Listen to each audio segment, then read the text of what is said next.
기업에 대해서 좀 더 말씀을 해주신다면 어차피 기업이 어려워져서 정치에 있죠. 그 얘기. 지금 상황이 어느 정도까지 오신 건지.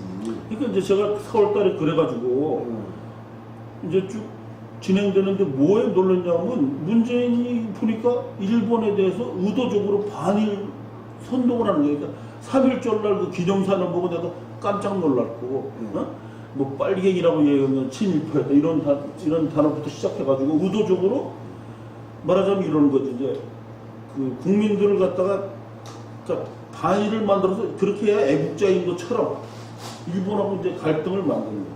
그렇죠. 예. 일본은 요즘 친일파가 되고. 그렇죠. 친일파 그래고.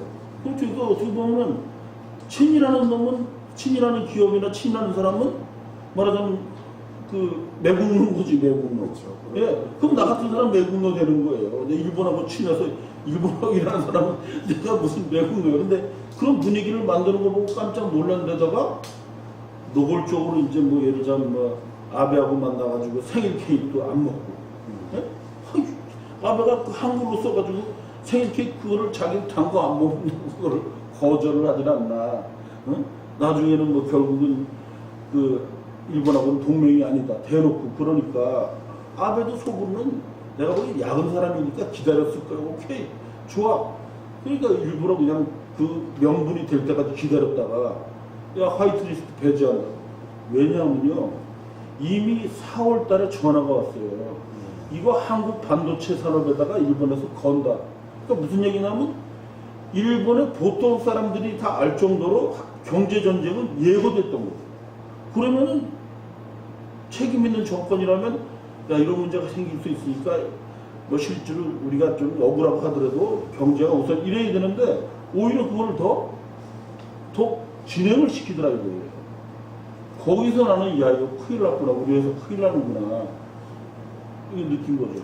아니 그러니까 그쪽에 그 여의도연구원에 예, 양정철 양정철 보고서에 의하면 이 반일 감정을 지켜야만이 자기도 총선이 이게 말이 돼요 그게 정말. 참 그런 걸 보면서 우리 안 대표님이 또 특히 또 일본 수출을 줄여먹지 아니에요? 그래서 이제 저희는 이제 근데 뭐안 대표님이 저 제품이 이렇게 화이트리스트에 해당되는 건 아니죠? 그건 아닙니다. 근데 이제 안 돼서 이렇게 피해가 자동차 금융에 그렇기 때문에 우리 회사는 아니지만 일부 아이템은 예를 들면 무기를 만드는 쪽의 금융은 이제 전략물자에 들어갔겠죠.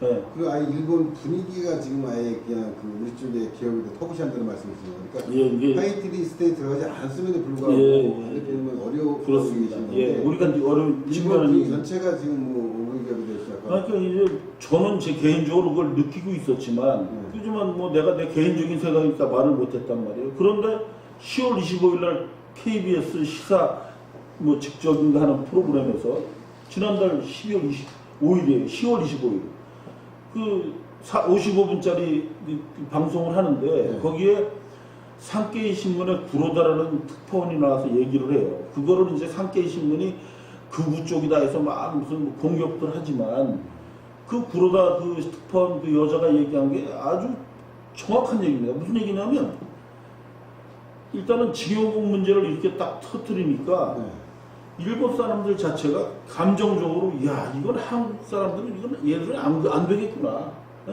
왜냐하면요 일본 사람들 입장에서는 물론 우리는 틀리지만 우리 생각은 틀리지만 징용공이라는 게 뭐냐면은 그 당시에 조선 사람들이 일본에 그러니까 조선에는 먹살 일이 없어서 일본에 경쟁적으로 가던 시대예요. 거기에 전쟁 끝자락 1944년 뭐 9월인가 몇 달 동안만 강제징용 형태가 약간 있었어요. 그 전에는 다 우리나라가 외국인 고용자 오듯이 일본에 갔던 거고. 근데 그건 어쨌든 그거는 그 지난 정권 박근혜 정권에서 정부 대 정부 간의 합의 본상이었잖아요. 그 전에 그 얘기를 떠나서 일본 사람들이 더 괘씸하게 생각하는 거는 1965년도 한일협정 때 그때도 이제 거기에 KBS 방송은 딱 나와요. 그게 명확하게 모든 걸 그걸로 끝낸다. 그렇게 나오고 심지어 일본 정부는 야 이거 개개인한테 배상을 해야 된다. 왜냐하면 나중에 소송이 들어온다. 그랬더니 그때 김정국 씨랑 다 이건 안 된다. 우리가 정부가 다 걷어야 된다 해가지고 걷어서 경제 발전 시켜가지고 75년도에 박정희 대통령이 한번 배상을 하고 네.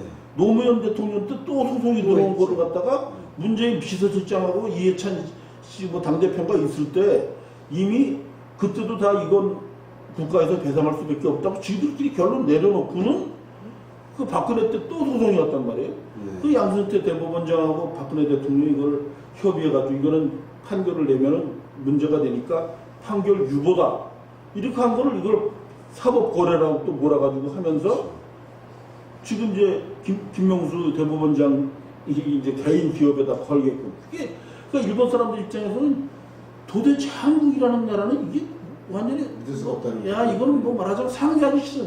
예? 말하자면 뭐 어떤 뭐그 있잖아요. 야 돈 내라 막 명분 없이 그런 부분에서 이제 우리 안병준 대표님이 기업에 피해를 입으신 부분은 그뭐 수축이 할 수가 없다는 거 그걸 받지 않는다는 거. 기본적인 혐한 분위기가 노골화된 데다가 네.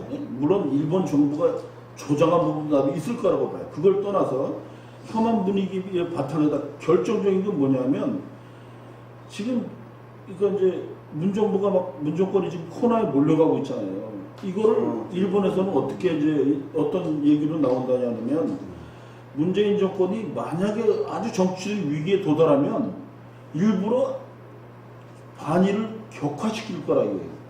그러면 일을 줬을 때 일본에서 한국 그렇죠. 야, 일본에서 우리는 다 납기 때문에 주는 거거든요. 그렇죠. 납기 때문에 일을 주었는데 갑자기 격화가 되면 화이트리스트랑 관계없는 품목조차도 수출 절차가 까다롭게 되면은 물건을 제 날짜에 못 갖고 나오니까 일본 담당자 입장이 깨름직한 거예요. 괜히 그거 줬다가 잘못되면 제가 모가지 못 날라가는 맞히니까. 예. 그러니까 이제 반한 혐한 감정도 있는 데다가 그렇지 않은 사람들조차도 자연스럽게 그런 분위기가 되다 보니까 일이 지금 안 나오는 거예요. 그리고 우리 같은 경우에는 내가 지난번에 잠깐 손상된 TV에서 말씀드렸지만 너무너무 화가 나는 건 사실 말이죠. 현대자동차, 네. 미쓰비시에서 기술 배워서 자동차 회사 한 겁니다. 삼성전자, 산유에서 기술 배워서 한 거예요. 저 TL테크, 마스다 자동차에서 기술 배워서 사업했습니다. 물론 일본 애들이 이런저런 사업적인 목적상 했겠지만 지금 AI, 인공지능, 예? 4차 산업 우리가 정부에서 하나 도움이 없어요. 뭐 심지어는 뭐 하다못해 뭐 옛날에 박근혜 정권 때는 하다못해 뭐 세미나도 하라고 그러고 오는데 그런 안내 공문도 없어요. 우리가 알아서 찾아가는 거예요. 그 길을 일본하고 뚫었는데 일본에서 주기로 다 얘기가 돼 있었는데 이래 놓으니까 완전히 이거는 뭐 이게 뭐 말이 안 되는 거죠. 정말 이거 뭐 일본하고 기술 협조해가지고 하려고 했던 시나리오 다 있었는데 그 회사 자체가 한국에 일을 줄 수 없는 분위기로 고객들이 야 뭐 줬다가 만약에 너 납기 안 되면 어떡할 거냐. 그래서 다들 망설이고 한국보다는 뭐 대만 또는 일본 내에서 처리하려고 그러죠 지금. 안 대표님 TLT까지 어디까지 뭐 상황이 어떻습니까? 그래서 저희는 뭐 이렇게 힘드니까 우리 직원들이 이제 일본 일이 주니까 뭐 예를 들자면 좀 돈이 안 돼도 뭐 브라질 무슨 뭐 인도네시아 뭐 그러니까 말하자면 물론 일본 일이 굉장히 까다롭고 어떻게 보면 그 노력에 비해서 값이 싸다고 할 수는 있지만 그래도 일본 일이라는 거는 제일 중요한 거 내가 20년 동안 하면서 아주 야 이게 일본 일이 좋다는 거는 딱 두 가지입니다. 하나는 한 번도 부도를 낸 적이 없어요. 예, 중간에 하다못해 브로커 같은 개인이 하는 브로커라도 돈을 떼어먹은 적이 없습니다. 예, 제가 러시아에서 40억 부도 맞고 이란에서 18억 5천 부도 맞으면서 절실히 깨달았어요. 일본 일을 했었어야 되는구나 계속. 그 다음에 두 번째 엄청나게 까다로워요 일본 사람들이. 그 대신 뭐냐 뭐 예전 미국이나 뭐 유럽이나 동남아 이런 데는 일을 줘도 자기들이 잘 모르니까 와서 간섭을 안 해요. 그러니까 그냥 알아서 하게 하지. 그러다 보니까 나태해지고 하다 보니까 납기도 안 맞춰지게 되고 불량도 많이라고 하는데 일본 사람들은 와서 체크하고 가리키가 말하자면 교육을 시켜줘요. 한마디로 말하면 저절로 실력이 올라갑니다. 그러니까 내가 그걸 그러니까 최근에 알았어요. 최근에 오히려 그러니까 고민하다. 아, 그때 네, 일본 일을 못하게 되면서 야 그런 거구나. 어? 간섭이었는데 그게 내 기술 개발이었다. 그렇죠. 그러니까 지금 봤을 때는 일본 일이 없어지게 되지 못하다 보니까 더 그 필요성이나 중요성을 더 알게 된 거죠. 같은 거 사업에서는 결제가 제일 중요한 거 아닙니까? 네, 그러니까 신용. 일본 사람들은요, 어쨌든 뭐 이런저런 야비한 것도 있고 다 있습니다. 일본 섬나라이기 때문에 일본 사람들 나쁜 점도 많아요. 저도 그런 거 잘 알아요. 그러나 일본 사람 특유의 좋은 점이 있어요. 그 중에 하나가 그 돈 안 떼어먹는 거, 신용. 그 다음에 또 하나는 이제 기술에 대해서 가르치는 거. 그렇잖아요. 현대도 미쓰비시에서 배운 거고 일본 사람들 물론 핵심 기술은 모르지만은 자기가 그러니까 서로 간에 비즈니스를 하기 위해서 상대방한테 기술을 가르치고 관리를 한단 말이에요. 그렇죠. 그런 거래선을 이렇게 만들어 버리니까 참 답답한 거죠. 예초부터 그 일본 수출 품목을 주로 다뤘나요? 저희는 이제 뭐 제가 그러니까 자동차 산업 자체가 우리나라 네. 자동차 산업에 우리처럼 생산 기술에 종사하는 사람들은 입사하면 자연스럽게 일본 기술을 접하고 배우게 됩니다. 또 일본 사람하고 알게 되고. 그래서 창업했을 때부터 일본 시장을 기초로 해서 컸는데 아까 말씀드린 것처럼 일본 일이 까다롭고 하다 보니까 2007년도부터 이제 회사가 규모가 되니까 다른 나라도 거래가 가능해졌거든요. 그래가지고 이제 뭐 미국도 하고 뭐 호주도 하고 막 이렇게 브라질도 하고 하다가 러시아까지 하다가 부도를 맞았어요. 예, 그다음에 이란, 그다음에 또 이란까지 맞고. 그리고 회사가 축소되면서 다시 일본 일로 돌아간 거죠. 네. 돌아가서 하는 중에 지금 이렇게 된 겁니다. 예.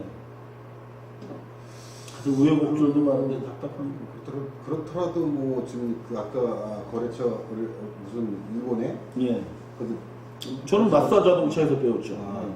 우리 이제 도와주는 회사는 이제 니프레라는 회사예요. 니프레? 니프레. 뭐 니혼 프레스라는 회사인데 이제 줄여서 니프레라는 회사 이름을 하는데 거기서 그 거래는 계속 이루어지고 있는 거잖아요, 아직까지. 그러니까 이제 뭐 지금은 그러니까 이제 5월달까지 일이 나왔고 5월달에 우리가 이제 일을 받으면 짧게는 3개월, 길게는 1년씩 걸리는 공사예요. 자동차 금형이라는 게 마치 그렇죠. 배 만드는 것 같은 거예요. 그러니까 뭐 똑같은 거 여러 개 만드는 게 아니라 배처럼 한 번 받으면 오랜 기간 동안 만들어서 납품하는 건데 5월달, 6월달에 받은 일은 있기 때문에 이제 그 사람들이 출장 들어와 있어요. 왜 들어왔냐? 하루라도 빨리 만들어 가려고. 불안하니까. 예. 혹시 모르는 일이 생길까봐. 그리고 그다음부터는 조금 더 추세를 보자. 바빠도 좀 다른 일을 해라. 어? 그럼 다음 물량이 안 들어오고 있다는 그렇죠. 말씀이시네? 예, 마사지 자동차하고 이어지는 게 지금 추세를 보자래요. 그러니까 그 사람들 입장에서는 찜찜한 거예요. 우리가 싫어서 그러는 게 아니라 네. 자기가 혹시 일을 주었다가 잘못되면 자기 담당자 모가지가 날아가니까 그런 위험을 안을 필요가 없죠. 일본 사람은 또 그런 어떻게 보면 나쁜 면이 있으니까 좀 소심하고 좀 뭐 이렇게 뭐랄까 좀 조심스러워.